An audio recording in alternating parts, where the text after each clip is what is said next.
34 साल के अतुल सुभाष ने डिवोर्स और एलिमोनी के केस से परेशान होकर 9 दिसंबर को अपनी जान ले ली।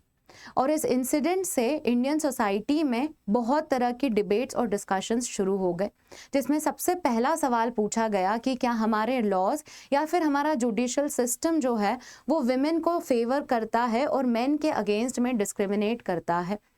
दूसरा जो नैरेटिव निकल के आया वो एलिमोनी के बेसिस पे था कि औरतें आजकल शादी को एक हथियार या फिर एक टूल की तरह इस्तेमाल करने लगी हैं। किस लिए? ताकि वो पैसा और प्रॉपर्टी जोड़ सके। और तीसरा नैरेटिव जो है वो विमेन एम्पावरमेंट को ही क्वेश्चन करने लगा। कुछ लोग हैं जो नारी सशक्तिकरण के कॉन्सेप्ट को ही क्वेश्चन करने लगे कि हमें विमेन को पढ़ाना नहीं चाहिए था, उन्हें एजुकेशन नहीं देनी चाहिए थी, उन्हें एम्प्लॉयमेंट नहीं देना चाहिए था, और विमेन एम्पावरमेंट अपने आप में एक फ्लॉड कॉन्सेप्ट है। हेलो एवरीवन, मेरा नाम मोनिका है और आज हम अतुल सुभाष केस से रिलेटेड जो भी इनसाइट्स हैं वो डिस्कस करेंगे। ये हमारे समाज के बारे में क्या बताता है और हमें क्या सुधार करने हैं इसके अराउंड, उस पर हमारा डिस्कशन होगा। जो तीनों नरेटिव्स आए हैं वो हम पढ़ रहे हैं, वो हम बहुत ध्यान से देख भी रहे हैं, पर आपको एक बात यहाँ पर ध्यान रखनी होगी कि केस के बेसिस पे हमारी सोसाइटी में ओपिनियंस भी बदलते हुए दिखने लग जाते हैं। थोड़े ही समय पहले आरजी कर मेडिकल कॉलेज का केस आया था जिसमें एक औरत के अगेंस्ट में रेप हो गया था हॉस्पिटल में ही, और उस केस में नैरेटिव्स जो हैं वो इस तरह के आए थे कि हमारे लॉज जो हैं हमें और स्ट्रॉन्ग करने चाहिए ताकि दोषियों को सजा जल्दी से जल्दी हो जाए। ये एक तरह का नैरेटिव था जो उस केस के बेसिस पे आया था कि महिलाएं जो हैं वो अभी भी बहुत परेशान है हमारे समाज में और हमें लॉज और स्ट्रेंथन करने की जरूरत है। और अभी जो नैरेटिव आ रहा है इस केस के अराउंड, उसमें जो लॉ इन क्वेश्चन है वो है सेक्शन 498A ऑफ आईपीसी, जिसको सेक्शन 85 भी बोला जा सकता है भारतीय न्याय संहिता के अकॉर्डिंग, और उसमें जेंडर न्यूट्रलिटी का कॉन्सेप्ट इंक्लूड करने की बात की गई है। तो हम समझते हैं कि ये इनसाइट्स और नैरेटिव्स किस बेसिस पे आ रहे हैं। देखिए, जब अतुल सुभाष का केस आया जिसमें शादीशुदा मर्द जो है वो बहुत परेशान है वाला नैरेटिव प्रोमिनेंट हो गया, तो एनसीआरबी का डेटा भी इस तरह के रिफ्लेक्शन, इस तरह की चीज को हाईलाइट करता हुआ दिखा। देखो, जब भी कोई केस आता है ना तो उससे रिलेटेड या उसको सपोर्ट करने वाले स्टैटिस्टिक्स आने लग जाते हैं न्यूज में। तो एनसीआरबी का 2022 का डेटा जो है वो इसी बात को हाईलाइट करता है कि जो सुसाइड हो रही हैं उसमें मेन का नंबर, मैरिड मेन का नंबर ज्यादा है मैरिड विमेन के कंपैरिजन में। नेशनल क्राइम रिकॉर्ड्स ब्यूरो के इस रिपोर्ट के अनुसार 83,000 मैरिड मेन ने सुसाइड किया है 2022 में। On the other hand women का नंबर जो है वो कम है, 30,000 के आसपास विमेन ने सुसाइड किया है। ये तो एक डेटा है। स्टेट वाइज भी अगर डेटा देखें तो केरला के स्टेट क्राइम रिकॉर्ड ब्यूरो के अनुसार भी सिमिलर फाइंडिंग है, जिसमें मैरिड मेन ज्यादा सुसाइड कमिट कर रहे हैं मैरिड विमेन के कंपैरिजन में। देखो, 2023 के स्टैटिस्टिक्स के अकॉर्डिंग जितनी भी सुसाइड हुई हैं उसमें से 76% लोग जो हैं वो शादीशुदा थे, और उन शादीशुदा लोगों में से भी 80% जो हैं वो मेन थे।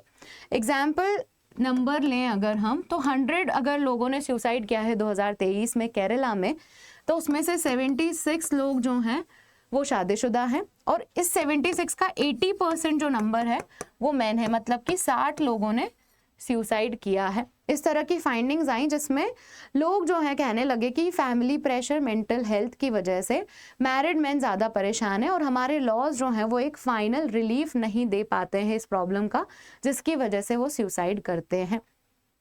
पर अगेन मैं ऐसा कहूँगी कि ये जो प्रॉब्लम है, ये नैरेटिव जो है वो केस टू केस बेसिस पे चेंज होता रहता है। अभी मैरिड मेन के फेवर में स्टैटिस्टिक्स आ रहे हैं, थोड़े टाइम बाद आप मैरिड विमेन के फेवर में भी स्टैटिस्टिक्स देख लेंगे। तो आप डेटा को इतना ज़्यादा रॉक सॉलिड फाउंडेशन मत बनाइए, नैरेटिव के हिसाब से आपको डेटा मिल जाता है। अब हम बात करते हैं लीगल असिमेट्री की, पर उसके पहले मुझे एक कोर्स अनाउंसमेंट के बारे में डिस्कशन करना है। अगर आप ऑप्शनल की तैयारी करना चाहते हैं तो ऑप्शनल के लिए आप हमारे कोर्सेज में एनरोल कर सकते हैं। अनअकैडमी ने दिसंबर में ही बहुत सारे ऑप्शनल लॉन्च किए हैं, जैसे history, geography, anthropology, PSIR, sociology. इसमें से कुछ बैचेस ऑनगोइंग हैं, कुछ शुरू होने वाली हैं, तो आप अपने ऑप्शनल की चॉइसेस के हिसाब से खुद को एनरोल कर सकते हैं। सोशोलॉजी के लिए मेरा खुद का कोर्स आ रहा है जिसमें 26 दिसंबर को पहला सेशन होगा, तो आप उसे भी ज्वाइन कर सकते हैं। ऑप्शनल के अलावा ये हमारा डिस्काउंट जो है वो अक्रॉस द कैटेगरीज चल रहा है, जिसमें आप 50% पेमेंट देंगे पूरे कोर्स पे और आपको फ्री एक्सटेंशन भी मिलेगा। फॉर एग्जांपल अगर आप 9 महीने के लिए कोर्स ले रहे हैं तो आपको 9 महीने का एक्सटेंशन फ्री मिलेगा और ये जो फीस है इस पे आपको 50% डिस्काउंट भी मिल जाएगा। पर ये लिमिटेड टाइम ऑफर है, ये ख़त्म हो जाएगा जल्दी। आज ही आपको एनरोल करना पड़ेगा, 17 दिसंबर इसकी लास्ट डेट है, 18 दिसंबर से ये डिस्काउंट हट जाएगा। साथ ही स्पिन द व्हील का ऑप्शन भी है जिसमें आप बहुत सारे प्राइजेस जीत सकते हैं। इसमें आपको व्हील घुमाना होता है और जिस पे स्टॉप होगा ये व्हील वो प्राइज आप जीत सकते हैं। तो ये चीज़ें भी हमारे ऐप पर आप देख सकते हैं। अब हम केस पे वापस आते हैं और हमारा जो पहला क्वेश्चन था कि क्या हमारे लॉज जो हैं वो विमेन को फेवर करते हैं बहुत ज़्यादा और मैन उस लॉज में परेशान हो रहे हैं, पिस रहे हैं और सुसाइड ही उन्हें एक लास्ट ऑप्शन दिख रहा है, ये कितना सही है। देखिए हम पहले समझते हैं, इस पूरी चीज़ को आप लीगल असिमेट्री कह सकते हैं। असिमेट्री मतलब कि ऊपर नीचे होना, मतलब बराबर ना होना। तो असिमेट्री कह सकते हैं आप पूरे इस व्यू पॉइंट को, क्योंकि आपको सीखना होगा बहुत बड़ी बात को बहुत छोटे शब्दों में कैसे बोला जा सकता है। तो यहाँ पर हमें लॉजिक समझना होगा कि हमारा इस तरह का सिस्टम क्यों बनाया गया है। जो मैंने सेक्शन बोला, सेक्शन 498A, इस सेक्शन में लिखा हुआ है कि अगर किसी मैरिड विमेन को उसके हस्बैंड या फिर उसके इन लॉज या रिलेटिव परेशान करते हैं तो वो इस सेक्शन के अंडर में कंप्लेन लिखवा सकती है और उन्हें पनिशमेंट मिल जाएगा। लोगों का क्वेश्चन है कि इसमें सिर्फ हस्बैंड के अगेंस्ट में ही या इन लॉज के, उनके मतलब पुरुष पक्ष की पार्टी को ही क्यों कल्प्रेट की तरह देखा गया है। इसका दूसरा रोल रिवर्सल भी तो होना चाहिए था जिसमें पुरुष को उसकी वाइफ या फिर उसके इन लॉज परेशान कर रहे हैं तो वो भी कंप्लेन कर सके। इस तरह का सिस्टम या इस तरह का प्रोविजन होना चाहिए था। अब आपको यहाँ पर ये लॉ बनाने का लॉजिक समझना होगा, तभी जाके आप ये असिमेट्री को बेहतर समझ पाएंगे और उसी से ही मैं आपको बताऊंगी कि एक्चुअल प्रॉब्लम जो है वो क्या है और हम क्यों we were barking the wrong tree. देखो क्या हुआ ना कि ये वाला सेक्शन 498A लाया इसलिए गया था क्योंकि विमेन के अगेंस्ट में बहुत सारे क्राइम्स हो रहे थे और मेन का पलड़ा भारी था। तो विमेन के अगेंस्ट में किस तरह के क्राइम हो रहे थे? डोमेस्टिक वायलेंस हो रहा था। डोमेस्टिक वायलेंस मतलब कि मारपीट होती थी, डाउरी दहेज की मांग की जाती थी, सेक्सुअल हरासमेंट होता था,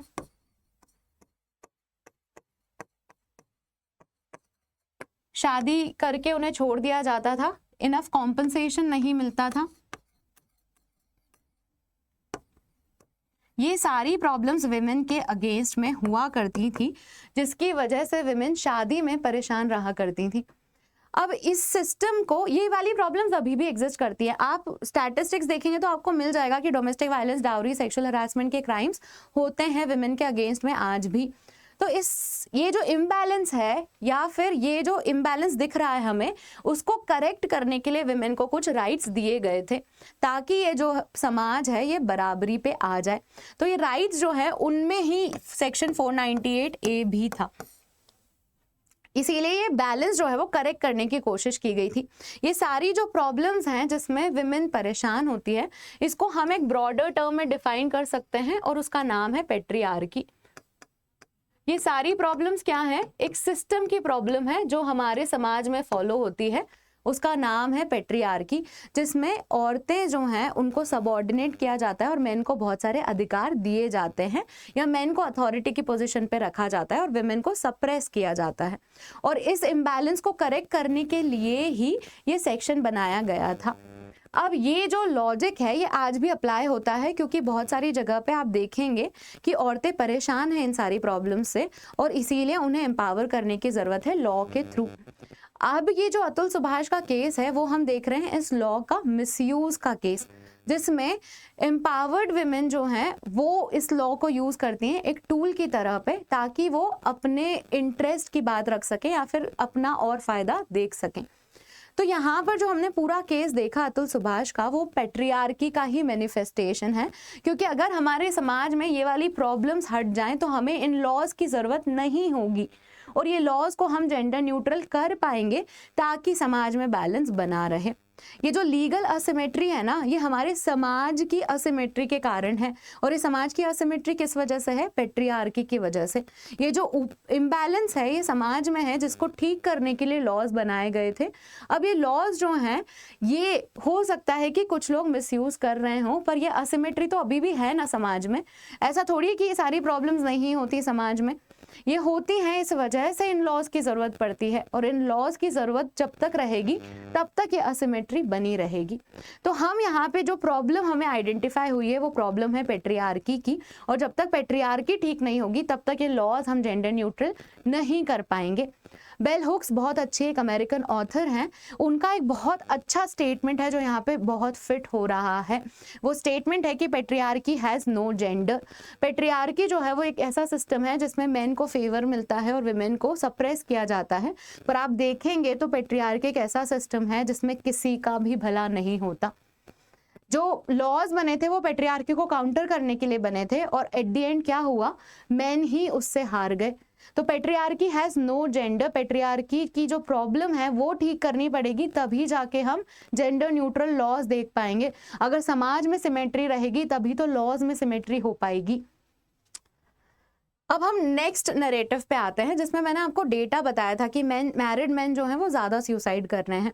अब ये जो है वो दूसरा डेटा है जिसमें आप देख पाएंगे एनसीआरबी की ही रिपोर्ट है, accidental death and suicide in India. जो टाइम ड्यूरेशन है वो है 2016 से 2020 तक, जिसमें यही बोला कि मैरिज रिलेटेड इश्यूज से विमेन ज़्यादा सुसाइड करती हैं। तो अगेन आप डेटा के पीछे मत भागिए, क्योंकि जैसा समाज में नैरेटिव आता है वैसा डेटा निकल के आने लग जाता है। तो आप बहुत रिसर्च करेंगे तो डेटा ओरिएंटेड आपकी रिसर्च नहीं होगी, हमें थोड़ा लॉजिक और कॉमन सेंस से भी नोटिस करना पड़ेगा। जो की ऑब्जर्वेशन है वो ये हैं कि विमेन के अगेंस्ट में क्राइम्स होते हैं। पेट्रियार्की का एक ऐसा सिस्टम है जिसमें विमेन सप्रेस होती हैं, और जो लॉज हैं वो उसी लॉजिक के बेसिस पे बने हैं। तो हमें एक्सेप्शंस को जनरलाइज नहीं करना चाहिए। नेक्स्ट जो डिस्कशन है वो हमारा जुडिशियल रिफॉर्म्स के ऊपर आएगा, क्योंकि अतुल सुभाष केस में अगर विमेन एक लॉ मिसयूज कर भी रही हैं तो वो उससे नहीं हारे, वो जुडिशियल प्रोसीडिंग्स से उनका फेथ जो है वो पूरी तरह से चला गया, जिसकी वजह से उन्होंने ये एक्सट्रीम स्टेप लिया। तो हमारी जुडिशरी के रिफॉर्म्स जो है वो होने ही चाहिए। अब जो है इससे ज़्यादा देर हम नहीं कर सकते। क्या रिफॉर्म्स है इसमें? फाइंडिंग क्या है कि जुडिशियल प्रोसेस ही अपने आप में पनिशमेंट बन गई है। Process is pain in itself, कि वो प्रोसेस इतनी लंबी है कि लोग जो हैं वो डरते हैं उस प्रोसेस से। तारीख पे तारीख वाला जो नैरेटिव है वो फिट हो जाता है। इतनी पेंडेंसी है जुडिशरी में, इतने सारे खर्चे होते हैं, करप्शन है जुडिशरी में, जिसके चलते लोग जुडिशियल प्रोसेस से दूर भागते हैं। यहाँ पर हमें जुडिशरी के रिफॉर्म्स करने चाहिए, सेंसिटाइजेशन ऑफ जुडिशरी भी होना चाहिए। अतुल सुभाष केस में उन्होंने हाईलाइट किया था, अतुल सुभाष ने ही, कि जज जो है जब उनकी वाइफ ने बोला कि आप सुसाइड कर लीजिए तो जज जो है वो हंसी इस बात पे। तो उन्होंने ये हाईलाइट किया कि जुडिशरी हमारी सेंसिटाइज नहीं है, लोग परेशान हैं और आप हंस रहे हैं उनकी मिजरी पर, ये बात सही नहीं है अपने आप में। तो जुडिशरी का सेंसिटाइजेशन होना भी बहुत ज़रूरी है, जुडिशरी को सेंसिटिव होना चाहिए लोगों के प्रति। और लास्ट है कि करप्शन इन जुडिशरी एक प्रॉब्लम है, जिसमें अगेन एक फाइंडिंग आई थी इसी केस से रिलेटेड कि एक जज जो है वो अतुल सुभाष के अगेंस्ट में 9 केसेस चल रहे थे। एक केस को सेटल करने के लिए एक जज 5 लाख रुपए मांग रहा था। तो करप्शन भी अपने आप में एक प्रॉब्लम है। तो जुडिशियल रिफॉर्म्स होने चाहिए, जिसमें सबसे बड़ी प्रॉब्लम है पेंडेंसी की, दूसरी है करप्शन की, तीसरा है कि ये जो प्रोसेस है सिस्टमिक प्रोसेस यही इस तरह की बनी है कि केसेस खिंचते चले जाते हैं, बहुत डिले हो जाता है, और justice delayed is justice denied. तो ये सारे रिफॉर्म्स हमारे होने चाहिए। तीसरा जो इशू हमारी सोसाइटी की तरफ से हाईलाइट हो रहा है वो है मीडिया ट्रायल्स का। मीडिया ट्रायल्स का सिंपल सा मतलब ये है कि मीडिया जो है या फिर जो प्रेस वाले हैं या फिर जो न्यूज़पेपर्स हैं वो इस तरह का नैरेटिव बना देते हैं कि केस एक्चुअल में जज डिसाइड करे उसके पहले ही समाज डिसाइड कर चुका होता है। प्री जजमेंट का कॉन्सेप्ट आ जाता है इसमें, जिसमें हम न्यूज़ इस तरह की देख रहे हैं जिसमें अभी कोर्ट ने फैसला नहीं सुनाया पर लोगों ने अपना फैसला पहले ही बना के रखा हुआ है। और एट टाइम्स ऐसा भी देखा गया है कि जो मीडिया ने न्यूज़ बताई है वो ज़्यादा सेंसेशनलाइज करके बताई है, जिसके चलते जजेस को बहुत ज़्यादा नुकसान हुआ। एक फ्री थिंकिंग डेवलप करने में। जैसे आरुषि मर्डर केस जो है उसमें भी मीडिया ट्रायल्स का बहुत ज़्यादा प्रेशर हो रहा था, जिसमें मीडिया इस तरह से न्यूज़ कवर करती है कि लोग जो है अपना ओपिनियन पहले ही बना लेते हैं और जजेस को वो ओपिनियन बनाने, डिफाई करने में या हटाने में या फिर एक अनबायस्ड ओपिनियन रखने में बहुत दिक्कत आती है। इसको सोशोलॉजिकल टर्म में आइडियोलॉजिकल इंडोक्ट्रिनेशन भी कहते हैं कि आपके दिमाग में एक पर्टिकुलर आइडियोलॉजी फीड कर दी और आप उसी दिशा में सोच रहे हैं। देखिए, यहाँ पे मैं अपना कोई वर्डिक्ट या नैरेटिव नहीं शेयर कर रही हूँ, मैं यहाँ पे सोशोलॉजिकल इंसाइट्स बता रही हूँ कि आप इस केस को इन पहलुओं पर ऑब्जर्व कर सकते हैं। तो मीडिया ट्रायल्स का एक चैलेंज भी हम देख रहे हैं, जिसमें सेंसेशनलाइज हो रही है न्यूज़, हर पल की खबर दी जा रही है और प्राइवेसी भी एट टाइम्स ब्रीच होती हुई दिख रही है। अब प्रॉब्लम तो हमने आइडेंटिफाई कर ली, सल्यूशन क्या है ये बताइए। सल्यूशन जो है वो इस तरह का है कि हमें जेंडर न्यूट्रल लॉज बनाने में अभी समय है, क्योंकि हमारी सोसाइटी में बहुत सारी प्रॉब्लम्स ऑलरेडी एग्जिस्ट करती है। पर हम ये देख सकते हैं कि हम केस टू केस बेसिस पे लोगों को राइट्स दें या फिर लोगों को पनिशमेंट दें। केस टू केस बेसिस पे डिसाइड करना होगा, क्योंकि इस बात में कोई भी डिनाई नहीं कर रहा कि इन केसेस के मिसयूज भी हो रहे हैं, इन सेक्शंस का मिसयूज भी हो रहा है। विमेन जो हैं वो अपने सेल्फिश गेन के लिए इस तरह की चीज़ें मिसयूज करती हुई दिख रही हैं। तो इसीलिए आपको विमेन को एक होमोजेनाइज्ड कैटेगरी या फिर एक जैसे ग्रुप में नहीं बांटना चाहिए, क्योंकि इसमें से बहुत सारी कैटेगरीज निकल के आएंगी, जिसमें एक सेक्शन होगा जो विमेन मिसयूज कर रही है लॉज को, एक सेक्शन होगा जिनको बहुत ज़रूरत है इन लॉज की ताकि वो एम्पावर हो सके, एक सेक्शन होगा विमेन का जिसमें वो इस लॉज की मदद से बहुत एम्पावर्ड फील करती हैं और इन लॉज की वजह से उन्हें न्याय भी मिला है। तो विमेन एक होमोजेनस ग्रुप नहीं है, आपको केस टू केस बेसिस पर डिसाइड करना होगा। One size fit all approach जो है उसका लिमिटेशन है, ऐसा नहीं है कि एक लॉ है वो सब पे फिट हो जाएगा। Again case to case basis पे आइडेंटिफाई करना होगा। जुडिशियल रिफॉर्म्स करने होंगे, जुडिशियल रिफॉर्म्स का समय आ चुका है और हम बहुत टाइम से कोशिश कर रहे हैं कि जुडिशरी की पूरी प्रोसेस जो है वो ऑप्टिमाइज हो जाए। प्रीनप का एक सोल्यूशन भी निकल के आया था। प्रीनप एक ऐसा प्रोविजन होता है जिसमें शादी में आने से पहले दोनों पार्टीज जो हैं वो अपने फाइनेंसेस डिस्कस कर लेती हैं और अपने अधिकारों के लिए एक अग्रीमेंट भी रख लेती हैं कि हमारी प्रॉपर्टी इस तरह से डिवाइड होगी। तो इंडिया में प्रीनप का कॉन्सेप्ट इतना पॉपुलर नहीं है, तो इसे भी हम ला सकते हैं ताकि एलिमोनी को एज अ हथियार ना देखा जाए, एज अ टूल ना देखा जाए। प्रीनप जो है वो बहुत ही अपने फाइनेंसेस सिक्योर करने के लिए एक बहुत अच्छा अग्रीमेंट बनाया जाता है, उस तरह का डिवाइस है। तो ये सब हमारे रिफॉर्म्स में आते हैं। होपफुली आपको आज का सेशन पसंद आया होगा। अगर आपके और कोई ओपिनियन है तो आप हमें कमेंट सेक्शन में बता सकते हैं। इंटरैक्टिव रख सकते हैं हम सेशन को, जिसमें आप आपके कमेंट्स में अपने ओपिनियन बताएंगे तो मैं उसमें रिप्लाई करने की कोशिश करूँगी। Thank you for watching.